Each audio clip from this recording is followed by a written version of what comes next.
Hello and welcome to the Glad You Knew Politics podcast.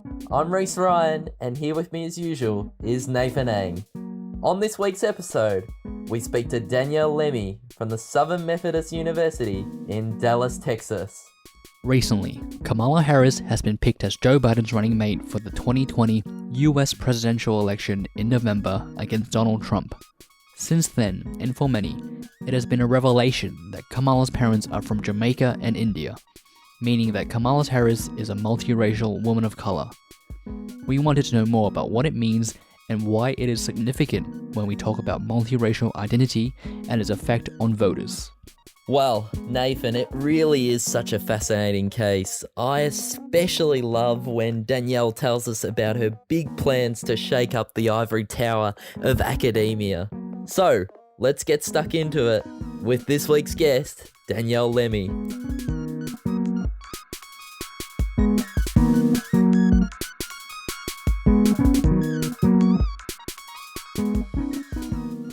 Oh, hello, Danielle. Hello. Danielle, tell us a little bit about yourself and what drives you as an academic. Yeah, so I grew up in the San Francisco East Bay area. I'm from Union City, California, and I went to San Jose State University for my bachelor's in political science. I was a McNair Scholar there, and I got my PhD from UC Riverside. And a lot of my research agenda really comes from my personal background of growing up in the Bay Area. So I'm Mexican and Filipino, but as common as it is to meet people in California who are Mexican and Filipino, I would encounter questions from people who would ask me, like, what are you? And they couldn't quite, understand that I was Mexican and Filipino. And so this question that I have in all of my research is, what does it mean to be a descriptive representative, really comes from my personal experience with people asking me, what are you, as I was growing up in California.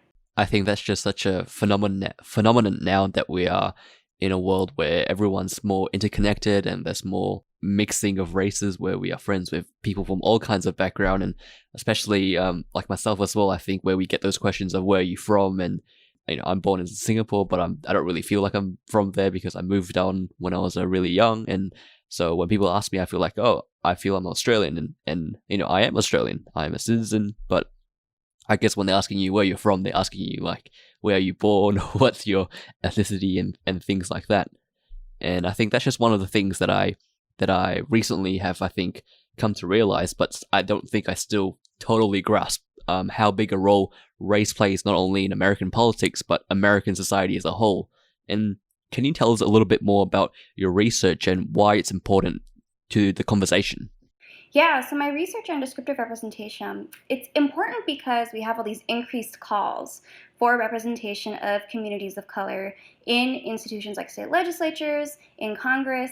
But when we make these calls, we tend to treat marginalized groups as monoliths, or we tokenize members of those groups by treating individuals as spokespersons or like all-knowing problem solvers for entire groups that are filled with a lot of people with different policy interests, different policy views. And there is this tension between descriptive representation, or the presence of someone who looks like you, like in office, for instance, and substantive representation, the extent to which they actually advocate for a particular community. Just because someone looks like you doesn't necessarily mean they're going to advocate for your interests. And why shouldn't we treat a group as a monolith? And what is a monolith?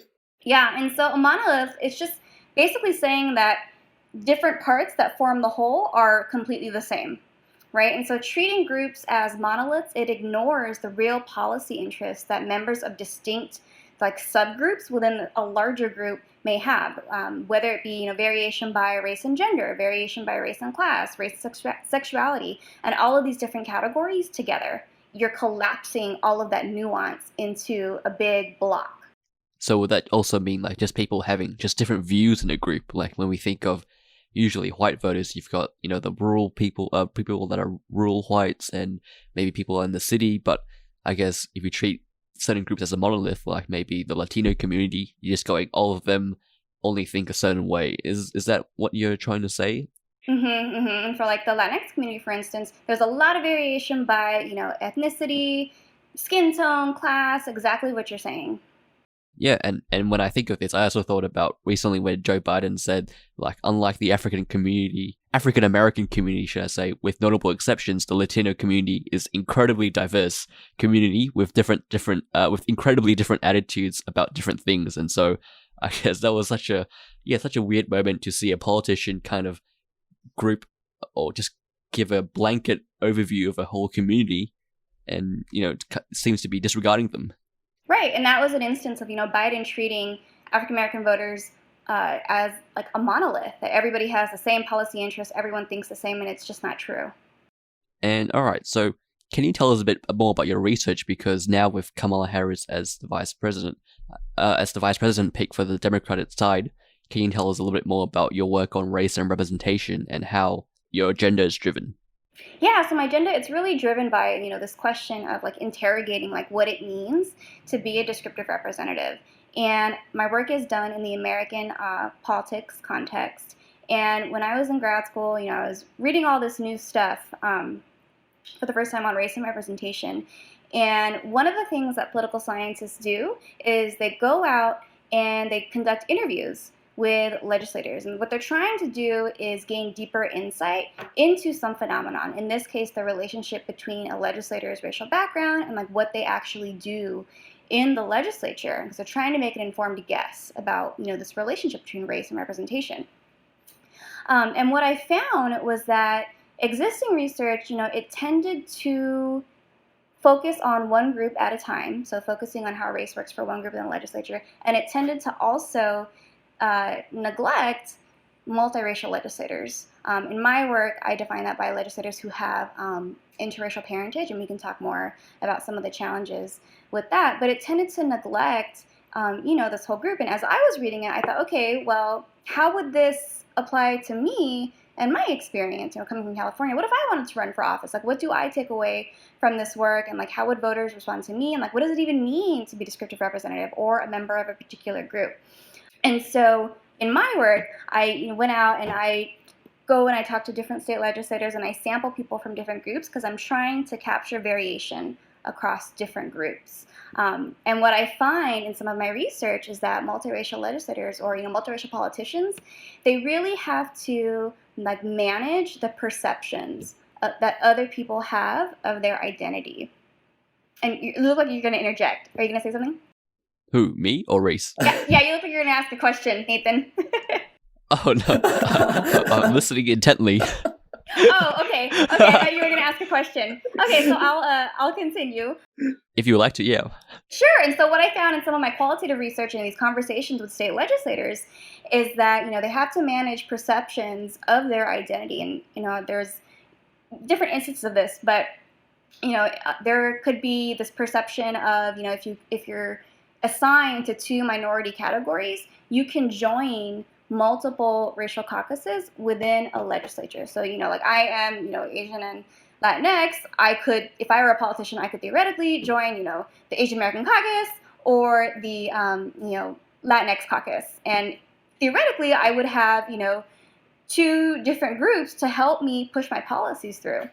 And for some multiracial legislators, there may be this perception that they may share information between the caucuses. There's this questioning of group loyalty, and so if you are a multiracial politician, you have to manage these perceptions that people have about your identity and like where you align yourself.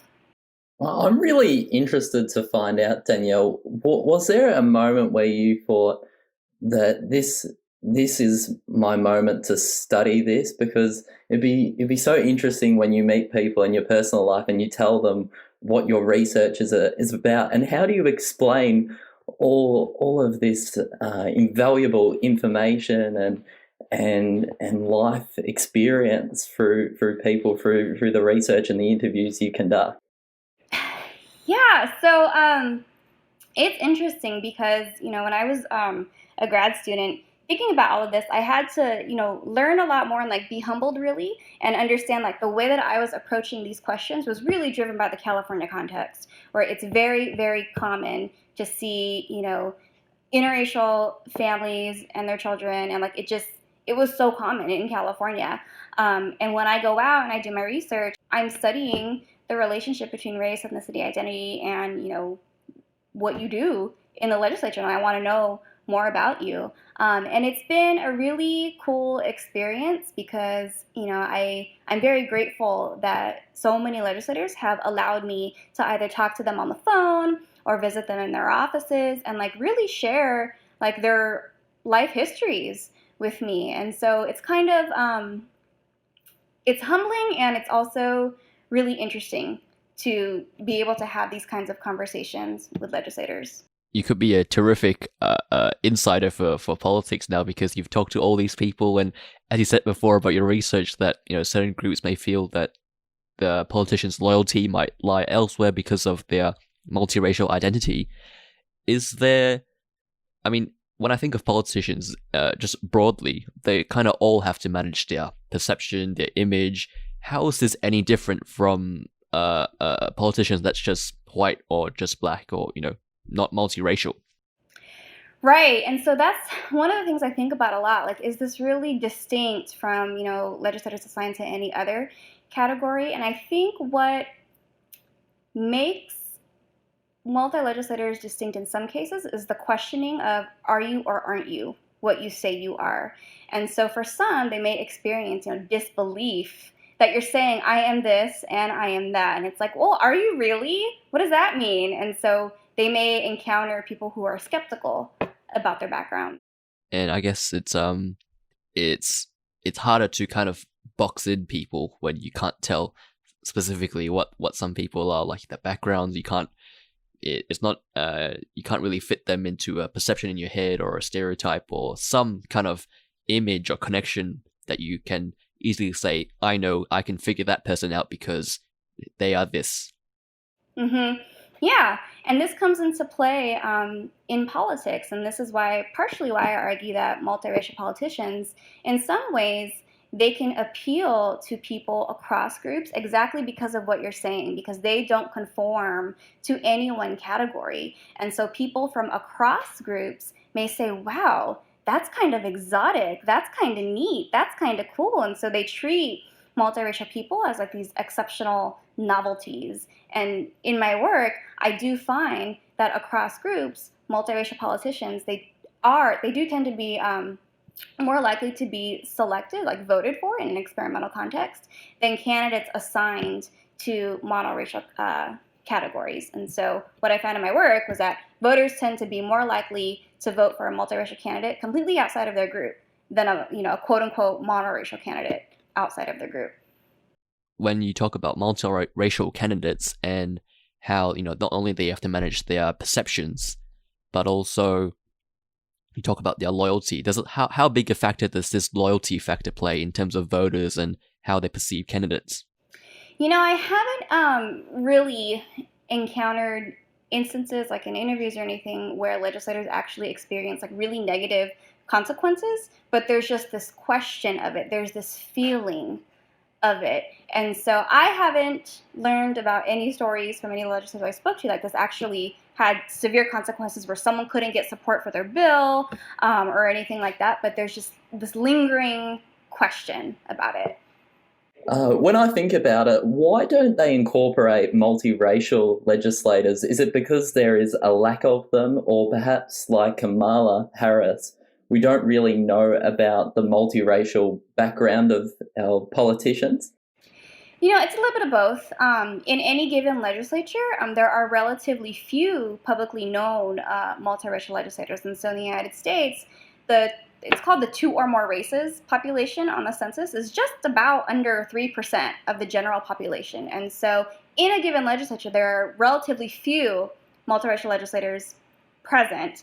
And there's also a challenge with measurement here. Like, how do you define a multiracial legislator? Is it by self-identification with multiple categories? Is it through interracial parentage, interracial grandparentage? And all of this really depends upon a legislature deciding to disclose their background to the public or to you as a researcher.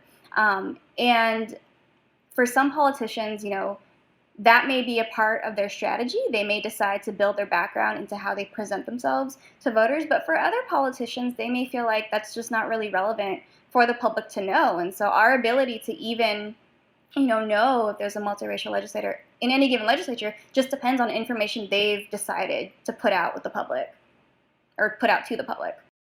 I thought you would just jump on ancestry.com and just put your name in and just find out yourself on there. Yeah, and so this gets to a really good point.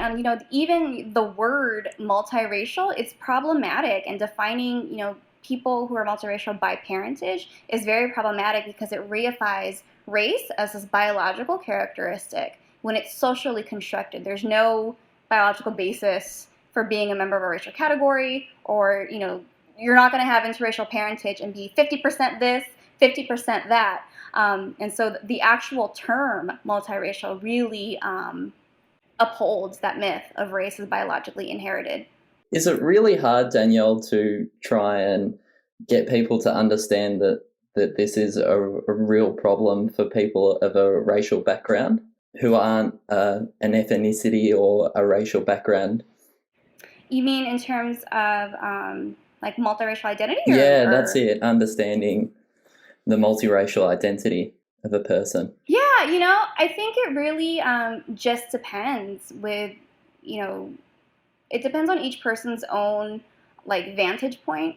Almost in places like California, it's just not, it's not uncommon to, meet people with, different backgrounds like this. But I think some people, when they hear that someone is multiracial or identifies as such, they do have questions about, well, how much of this are you? Do you speak the language? Do you eat the food? Do you do this? Do you do that? And people, I think, sometimes may feel uncomfortable with, like Nathan was saying, you can't really put someone into a specific box, and that may make people uncomfortable sometimes.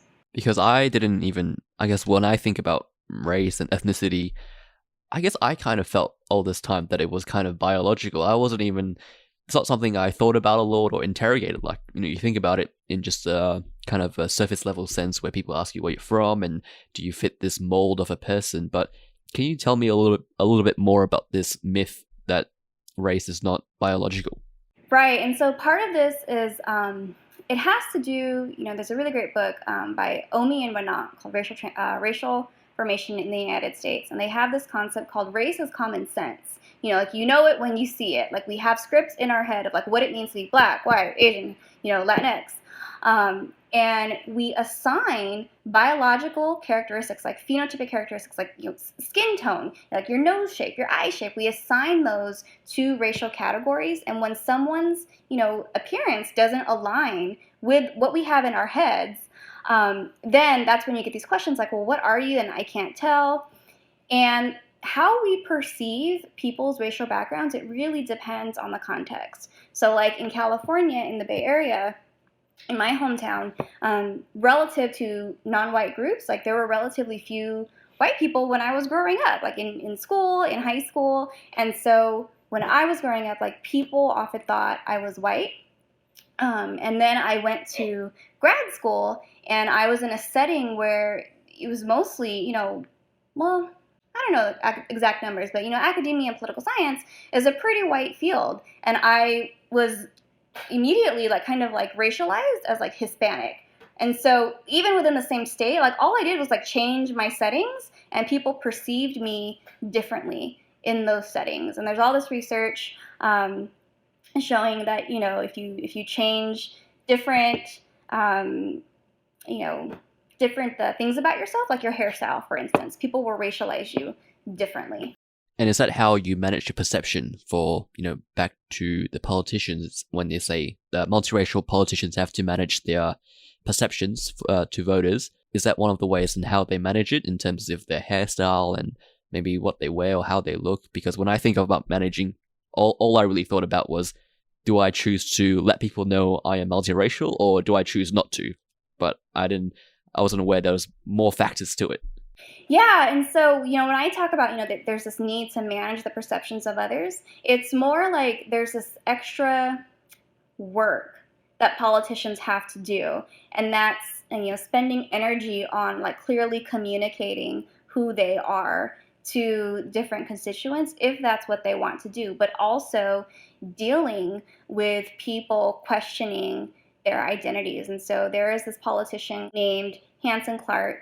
He's from Michigan, and there was a story years ago, that a robocall went out, basically saying that, his mother wasn't black and that her death certificate listed her as white. And like, this is all playing out in the media of Hanson Clark having to have this conversation about his deceased mother. And so it's like, all of this is about questioning his identity, and is he who he really says he is? And it's like, he is who he is, right? And so there's this extra work put upon these politicians where they have to manage these questions about their identity and who they are. Well, then it goes back to how you're defining multiracial, right? And so is it by self-identification with multiple categories? Is it by interracial parentage, interracial grandparentage? How far does that go? And so this is really the problem with treating a social construct as something that is biological.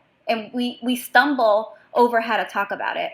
And how do you think we should talk about it? Yeah, that's a tough one because like in my work, like I wrestle with this too. Like, okay, like where, like I need to measure this in some way so I can figure out like how to sample different politicians. And so I tend to focus on parentage, but I don't know, that's a tough one. I think using multiple measures might be the way to go.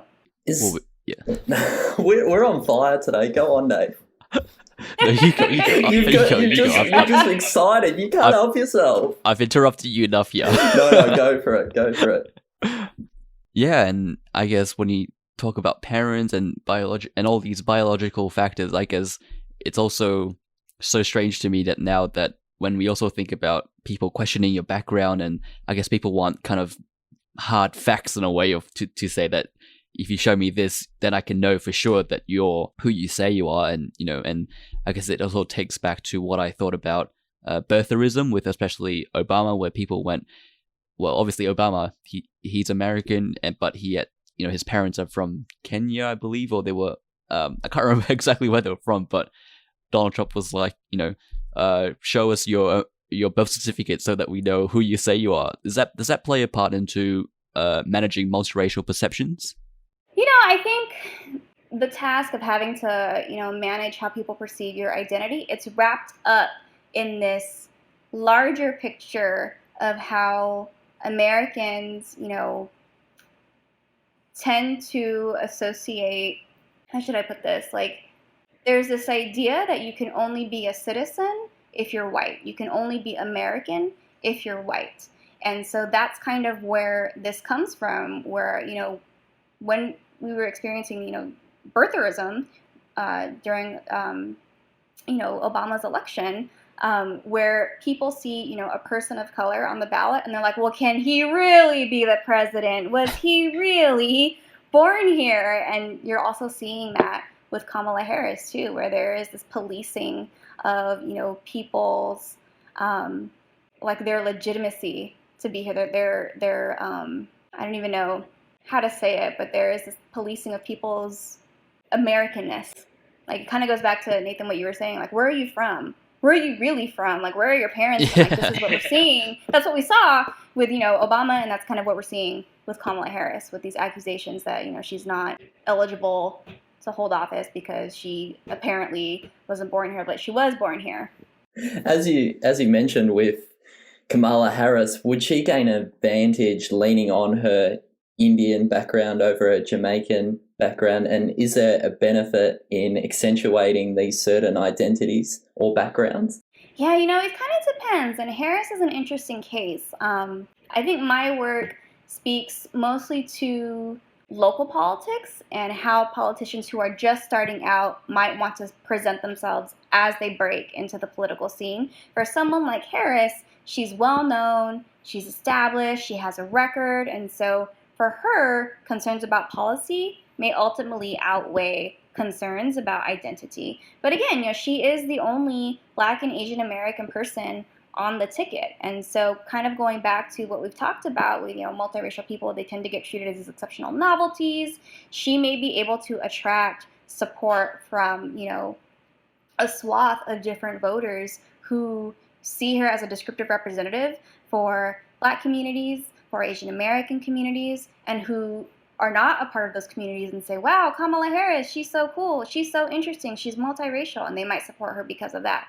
But again, she is an established politician and she does have a record, and so questions about policy may outweigh a lot of voters' concerns about her identity.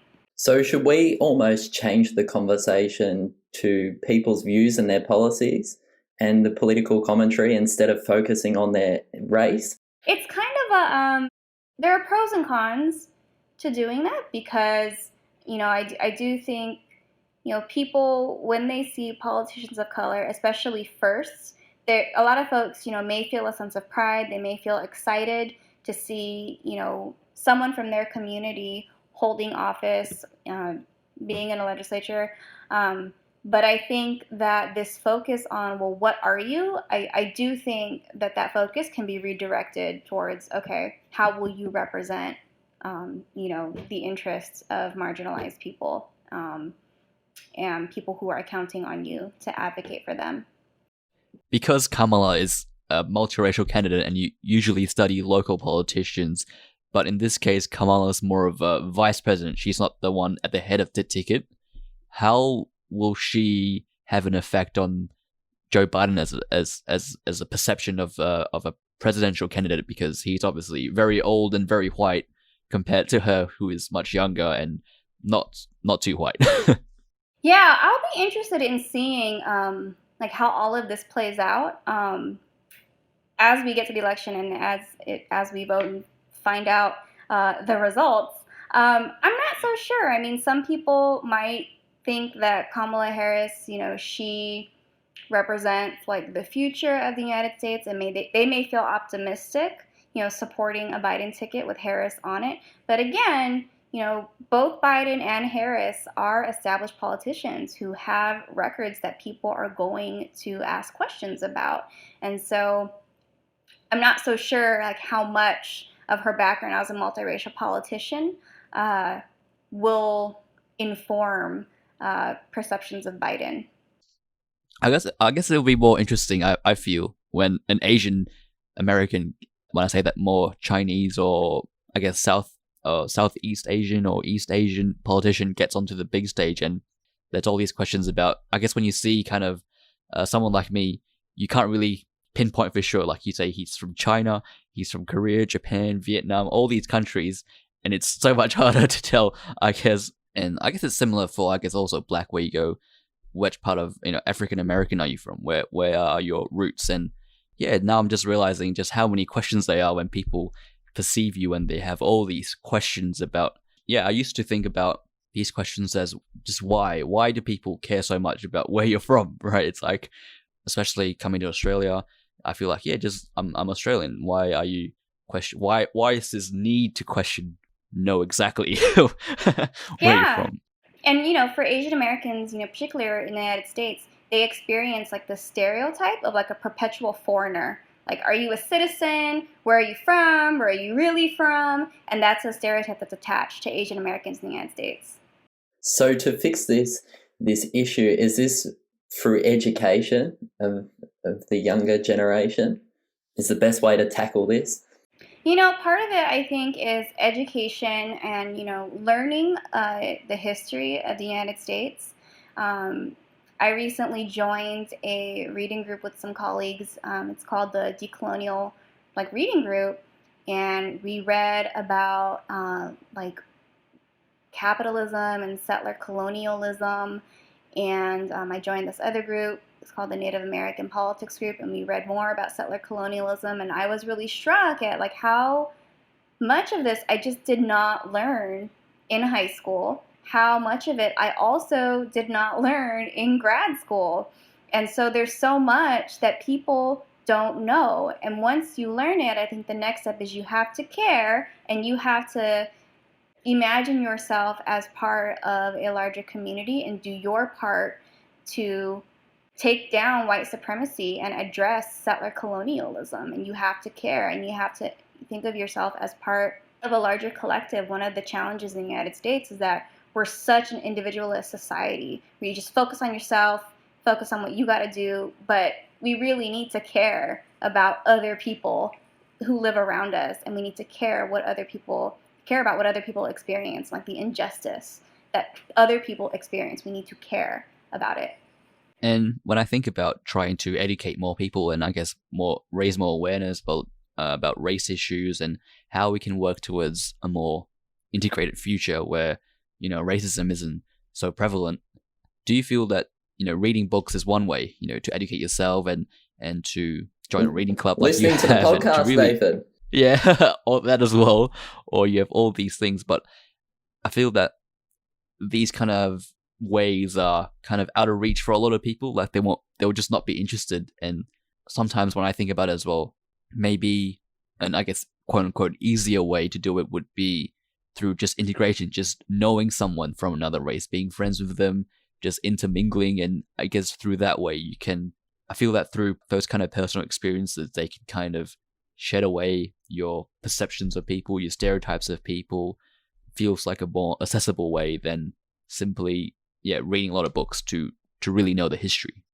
Not necessarily. And so one of the interesting things about the research on interracial relationships or like multiracial people is just because you have a multiracial child or your spouse is of another race does not mean you do not engage in anti-Blackness or you do not engage in all of these other harmful isms like colorism, for instance. And so making contact with other groups, that doesn't erase like systems of racism. And so like in the United States, we're having a national conversation about police brutality, and that's not going to stop if everybody just marries someone of another race, right? Yep. And so, I think for folks who are interested in making a difference and getting involved, but who may not want to read, like, it really does start with having, difficult conversations with loved ones. When you see them, expressing beliefs that are harmful, that are racist, sexist, homophobic, transphobic, work on them and continue to figure out how you can make them hear you and keep working on them until they understand that they are harming people by, holding these beliefs and saying harmful things. And so work on your loved ones, work on, workspaces when you see injustices, do what you can to stick up for other people who are in a less powerful position than you. Yeah, and I think in some way, as now we can see with all the protests and there's a big movement, we can feel empowered in some ways to bring change about. But at the same time, as you talk about there, about systems and structures, and especially in America, where if you read more and more, you start to learn and see that this whole system really is, working against minority groups. And I guess in that way, it makes someone like me who cares a lot about these issues to feel kind of unempowered, because it's such a big issue. It's such how do I go about changing entire systems to make a better world? Yeah. So one of the things that I've been trying to do in my life, a lot of us, we have limited bandwidth. We're very busy. We have a lot going on. I've been trying to build time into my life to make connections with people in my community. And so like in your community, you might find that folks are doing like Zoom meetups or something like that. Like that's what people have been doing where I am. And like you just meet people from your community, like your neighbors, like, within, the area that you live. I think one of the problems is, at least in California, like we didn't know our neighbors. Like we don't talk to your neighbors. You don't get to know them. You don't really interact with them. And so it makes it easy to just completely disconnect yourself from like what other people are experiencing.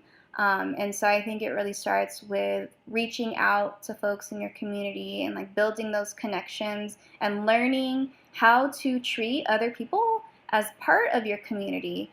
If someone is having a hard time financially, like, help them, or, think about how you could help them instead of saying, oh, well, that's too bad for them, right? And so it's actually reaching out and, like, caring for each other. And I think it starts with your own community.